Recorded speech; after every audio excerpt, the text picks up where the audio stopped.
Last night, a man in Ohio sat on his back porch with a cold glass of water and a device the size of a hardcover book. No television, no internet, no monthly bill of any kind, and he heard every pitch, every call, every stolen base of the game live, while the sun dropped behind the tree line and the fireflies started up across the yard. The device in his hand cost him $7 at a yard sale. It runs on no electricity. It will never ask him to log in, never buffer, never lock him out because he did not upgrade to the premium tier. And the signal it rides has been carrying ball games to American porches since August 5th, 1921, over 100 years without interruption. Do not click away from this just yet, because by the end, I am going to show you exactly how to set this up, what to buy if you do not already own one, the one mistake that ruins the reception for most people, and a trick with the night sky that turns a cheap radio into something that reaches halfway across the continent. I have lived on this same ground in Lancaster County for most of my adult life. Grew up Amish, which means I grew up without a television set, and I did not miss a single Phillies game that mattered. My grandfather had a little transistor radio he kept on a nail in the barn, and on summer evenings he would carry it to the porch, extend the antenna, and dial in the game. He never paid a dime for the signal. Nobody ever told him he needed to subscribe to 3 different services just to hear a man call a fly ball. The game came through the air, free, the way it was meant to. He had a routine.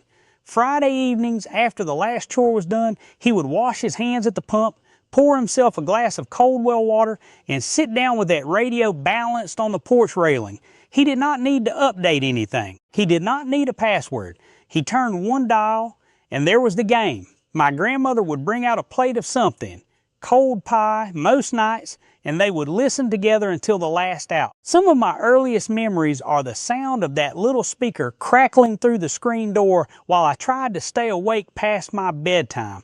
I still keep a radio on my porch. Same ritual, different decade. And the truth is, after everything the streaming companies have done in the last few years, more people are coming back to exactly this. Not because it is quaint, not because it is Amish, but because the math finally got bad enough that sensible people started looking for a way out. Here is that math plain as I can lay it out. The average American now spends about $52 a month on streaming services. That is over $620 a year, according to a study published this spring.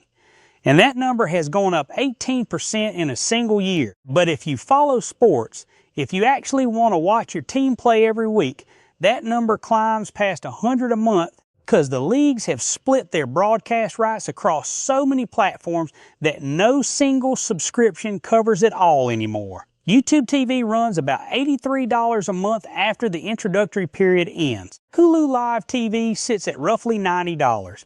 ESPN's new unlimited plan is another $30 on top. Then Peacock wants $11 for the NBC matchups. Then Amazon Prime for Thursday night football. Then Apple TV at $13 for the Friday baseball games and the MLS and Formula One. Stack all of those up, and a family can spend $1,200 to $1,500 a year just to do what my grandfather did for free, sit in his own home and follow the game. That is not a complaint. That is arithmetic. And I want you to hold those numbers in your head, because what I am about to tell you costs less than 1 month of any single one of those subscriptions, and it works for years. A hand crank emergency radio. That is the whole thing. Not a vintage antique, not a collector's item. A modern, well-built, multi-band portable radio you can buy right now at any hardware store, any outdoor shop, or on the internet for somewhere between $20 and $40. Some go for less. The one the fellow in that Reddit post was using, a Grundig FR200, his mother gave it to him. It receives AM, FM, and 2 shortwave bands.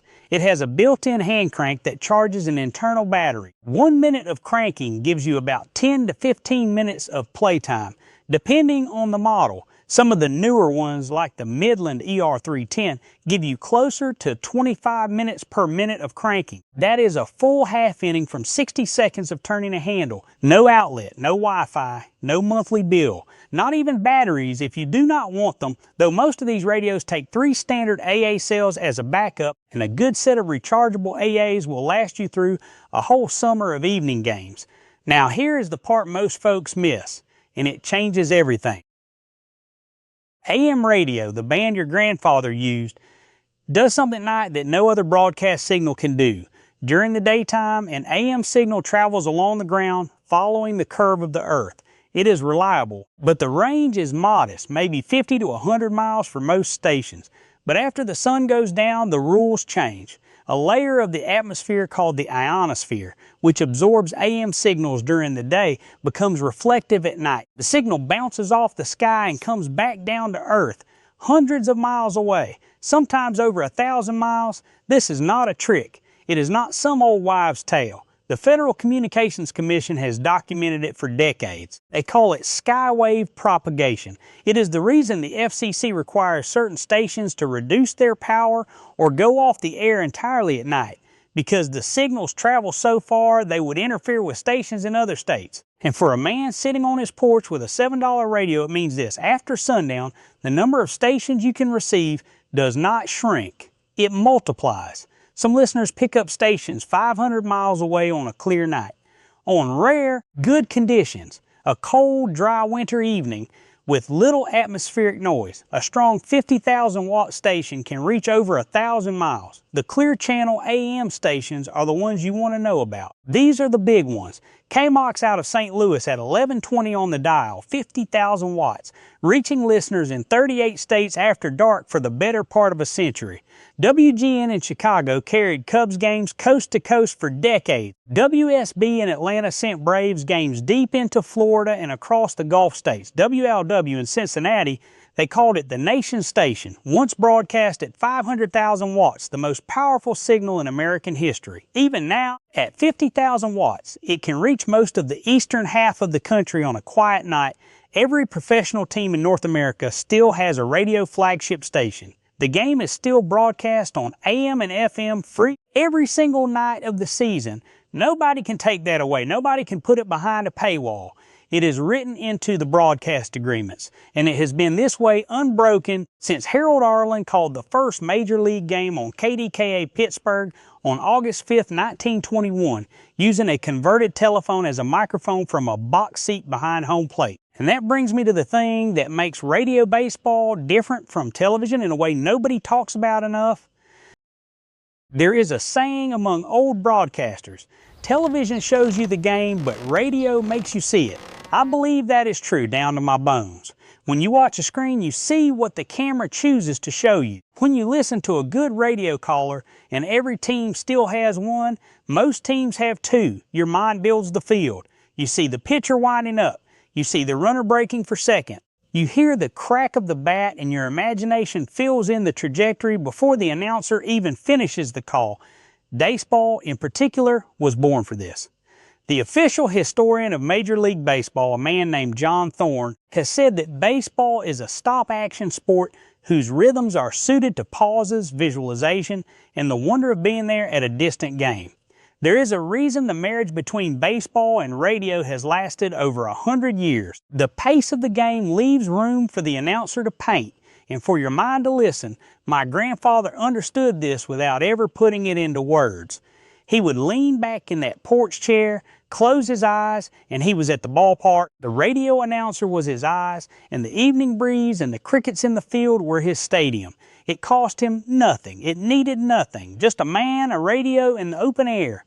And it is not just baseball. Basketball on the radio is electric. The pace, the fast breaks, the countdown of the shot clock. Football works beautifully because the play-by-play man walks you through the formation before the snap. Hockey is the hardest to follow by ear. I will grant you that. But a good caller makes it work, and there is something about hearing the crowd roar through that little speaker that puts you right in the arena. Now, before I send you to the store, let me be honest with you the way I always am. Radio is not television. You will not see the replay. You will not get the slow motion angle on that double play. And I will not pretend the sound quality on a $20 emergency radio matches a surround sound setup in a finished basement. It does not. On a cheap radio with a short antenna, you will get some static. On a humid night in a low valley, the AM signal might fade in and out. And if you are trying to follow a team that is 600 miles away on a 5,000 watt station, daytime reception may not reach you at all. You will need to wait for that skywave effect after sundown. I would rather you trust me than be impressed by me. This is not a perfect replacement for every game on every screen, but for the price of a single fast food meal, it gives you something those $600 a year subscriptions cannot.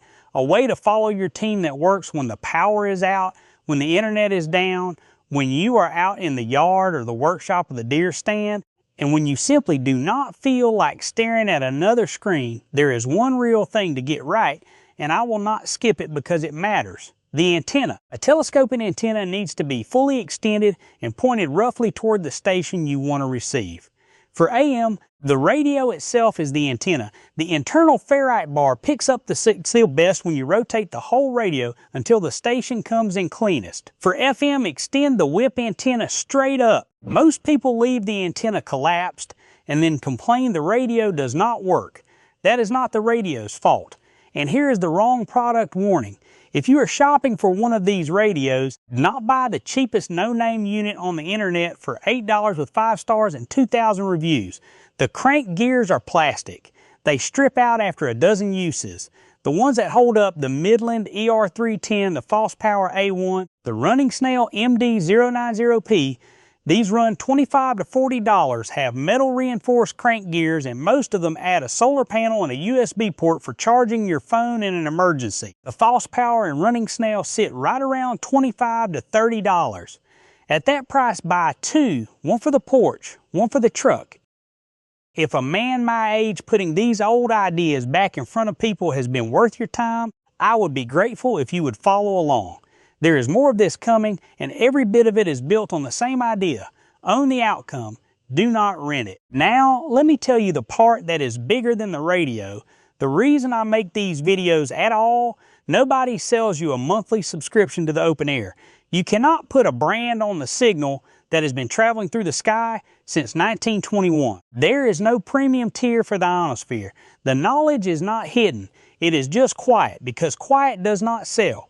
There is money in the app that locks you out until you pay. There is money in the bundle that costs $83 a month and still does not carry every game. There is no money in telling a man he can hear the same game for free on a radio his mother gave him. A family that can sit on its own porch and follow every game of the season. Football, baseball, basketball, hockey for the one-time cost of a $30 radio and a set of rechargeable batteries is a family that's cut one more cord the modern world wants to tie around its wallet. That is the whole of it. So here is what I want you to do before the week is out. First, find a radio. Check your parents' house, your grandparents' closet, the thrift store, a yard sale. If you buy new, the False Power A1 or Running Snail MD090P costs about $25 to $30. The Midland ER310 runs closer to $40. Any of them will do the job. Second, look up your team's AM flagship station. Every professional team in North America still has one. Write down the frequency. Put it on a piece of tape on the back of the radio. Third, tonight after dark, extend that antenna, dial to the AM band, and just turn the dial slowly. Listen for what comes in. You might hear a game from 3 states away. You might hear a voice calling a play in a city you have never visited. That is the skywave, doing what it has done for 100 years. Total cost, $30, give or take. Total monthly bill after that, $0. Total number of subscriptions required, $0. Tell me in the comments what you hear tonight, what team, what station, how far away. And if you are in a rural spot where the signal comes in clean and far, tell me that too, because those are the reports that help everybody find the best stations. I read every single one of those comments, and what you all report back from your own porches is the reason I keep doing this. Next time, I am going to show you how to build a simple antenna booster out of copper wire and a piece of scrap wood that doubles the reach of any portable radio you already own. It follows straight on from what we did today, and the whole thing costs about $2. Until then, keep the dial turning, keep the porch light off, and remember, the people who built this country with their hands knew things we are only just starting to remember.